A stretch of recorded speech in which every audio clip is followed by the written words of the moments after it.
कि वो बोले कि दुनिया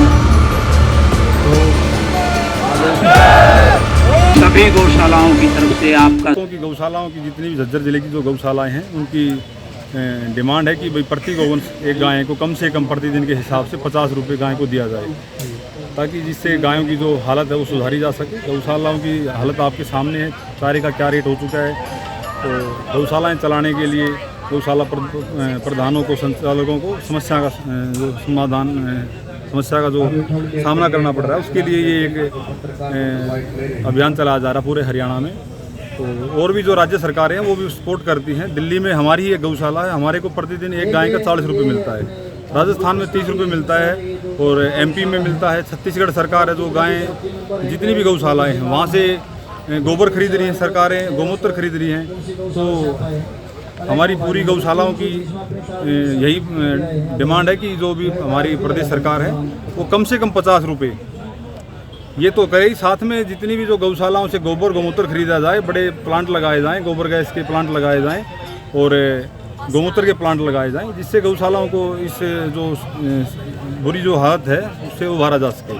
वैसे भी एक तरफ चंदे की मांग की जा रही है और गौशाला में जो चंदे की मांग की जा रही है चारे को लेकर जी, पर लेकिन गौएं तो सड़कों पर बेसहारा ऐसे ही घूम रहे हैं। वो उसमें भी सरकारी दोष है भाई जी।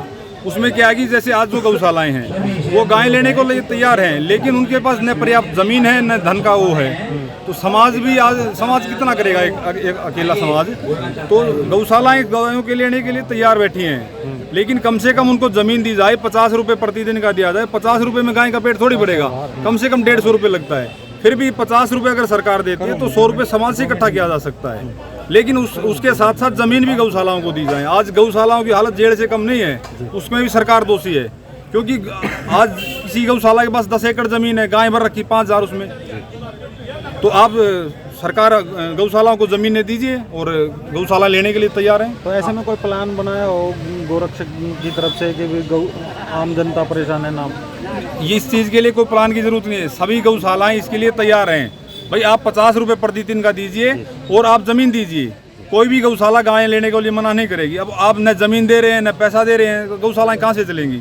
ऊपर से अगर गायें भूखी रह जाती है तो ऊपर से समाज लठले खड़ा हो जाता है, गायें भूखी मार दी। अब गौशाला वाले कहाँ जाए बेचारे, बताओ। आपने कहा इकट्ठे हो रहे गौशाला वाले।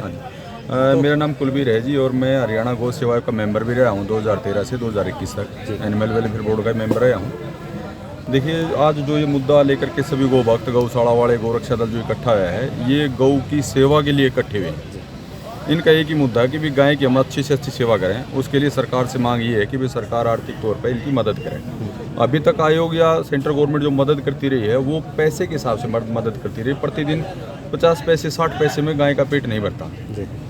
गौ भक्तों की डिमांड ये है कि कम से कम 50 रुपये प्रतिदिन प्रति गौवंश के हिसाब से सरकार की तरफ से दिए जाएं। जैसे कि हमारे साथी मित्र सुनील निमाणा जी ने बताया कि भी पड़ोसी राज्य भी इस तरह से पैसे का आर्थिक अनुदान वो दे रहे हैं पर गौवंश के हिसाब से। हमारी भी सरकार से यही मांग है कि सरकार इस और उचित ध्यान दे। सरकार ने कानून बनाया है, वो कानून भी अभी तक अच्छी ढंग से इम्प्लीमेंट में नहीं है। RTA लगाई हुई है कि भी उसका पता लगे कि भी जो 2015 में गाय गौ संवर्धन संरक्षण एक्ट जो बना था उसके तहत कितने मुकदमे दर्ज हुए, कितनी गाड़ियाँ पकड़ी गई, वो कितनी गाड़ियाँ बेच करके वो पैसा कहाँ गया।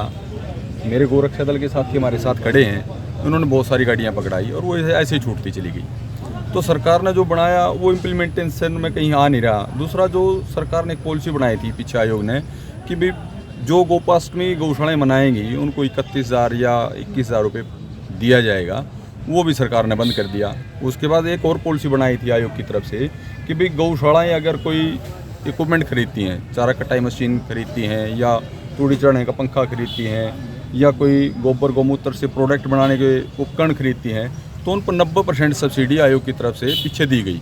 लेकिन अब पिछले 2 साल से वो सब्सिडी भी बंद है और जो गोपाष्टमी का पैसा मिलता था वो भी बंद है। और जो एक आयोग का जो फंड था वो आयोग का फंड आयोग के पास न रह करके वो पशुपालन विभाग को दे दिया गया। आयोग के हाथ काट लिए गए, जो कि बहुत ही दुर्भाग्यपूर्ण है। पशुपालन विभाग तो पहले से ही था, जब से हरियाणा 1966 से बनाया उससे पहले भी पशुपालन विभाग था। तो ऐसे में क्या करेंगे सर आप? देखिए, उसी के लिए प्रयास है। हर डिस्ट्रिक्ट स्तर पर हेडक्वार्टर पे पूरे प्रदेश में 22 के 22 जिला में अपना गौशाला संघ और गौरक्षा दल के साथी मित्र और गोभक्त सरकार और प्रशासन का सहयोग नहीं मिलता, आगे का क्या? उसी की रणनीति के तहत ये काम किया जा रहा है।